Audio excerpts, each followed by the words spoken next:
Hello, everyone. I'm Father Frank Sevola. It's good to be with you today. Let me ask you, how many times have you stood on the edge of a task or a job or a confrontation or a transition absolutely dreading it? When I'm faced with one of those situations, I seem to go through all sorts of machinations to either avoid it completely or make it a bit easier. And I've learned that in the end, it's never as bad as I thought it would be. And the best thing to do is face the challenge head on and just get it over with. During the season of Lent, we once again walk the road to the crucifixion with Jesus. A road that by all accounts Jesus dreaded, tried to avoid, and even thought of bargaining his way out of. But in the end, Jesus realized what was his to do, and he did it.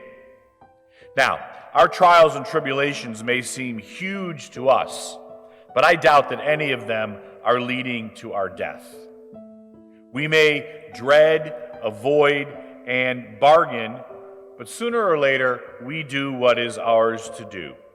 And sisters and brothers, during Lent, we are called to do something very difficult, quite drastic, and downright frightening. We are called to let go of our old ways and embrace the new covenant that God has made with us in Jesus Christ. Now, that may not sound like much, but in truth, it is. It requires a whole new way of living. It's certainly true that during this pandemic, we let go of a lot of our old ways and learned many new ways of being with each other. Before the pandemic, we never talked about social distancing.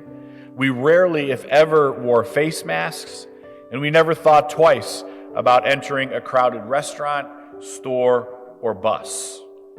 However, today, those things and many more are rather commonplace. Truth be told, we didn't like any of it at first. Maybe we even dreaded it. But we are changing and adapting.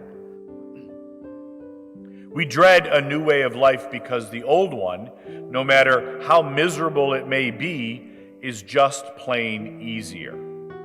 It's always easier to hold a grudge than it is to forgive.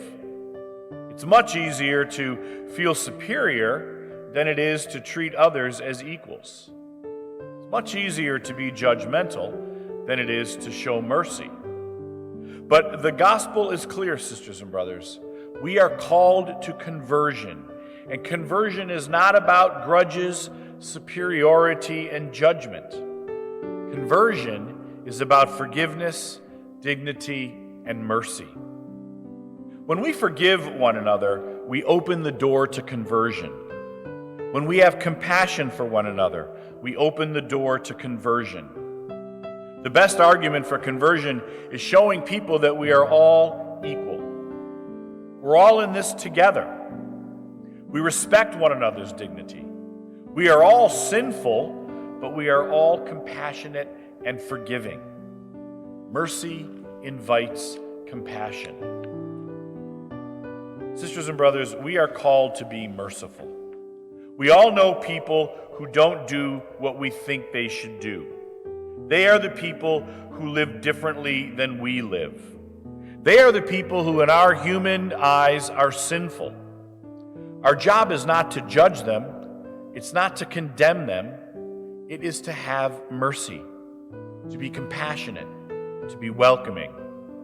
Unfortunately, we are more prone to being judgmental than we are to being merciful. But it is mercy, not judgment, that invites conversion. Conversion requires a completely new way of seeing the world and a completely new way of living. Conversion results in a life centered on God and Jesus Christ, but it starts out very scary. Conversion means being vulnerable.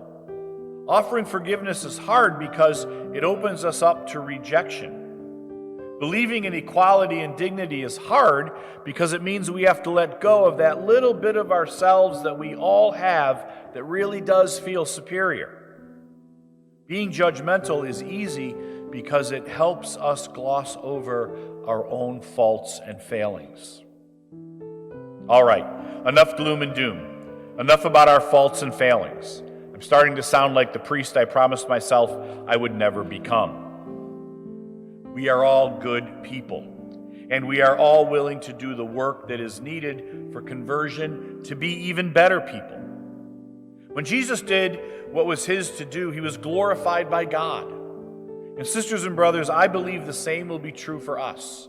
When we do what is ours to do, we will be glorified by God. The skies may not open up with the thunderous voice of God, but we will see the glory. Our relationships will be happier. Love will embrace us. Peace will fill our hearts, and justice will be a way of life. I am convinced that if we do what is ours to do, happiness, love, peace, and justice will become more and more evident every day. Lent calls us to look inward and turn away from our sinful ways.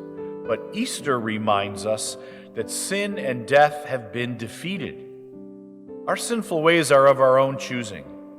We have the power to forgive, to love, and to welcome. We have the power of mercy, and we have the power of conversion. As we continue the season of Lent and look forward to the celebration of the Paschal Mystery, we should remind ourselves that there were dark days for Jesus. And yes, there are dark days for each one of us. But more importantly, the darkness always gives way to the light of the resurrection, the light of forgiveness, the light of love, the light of justice, and the light of our life with one another. Let us do what is ours to do. There is nothing to fear. May the Lord give you peace.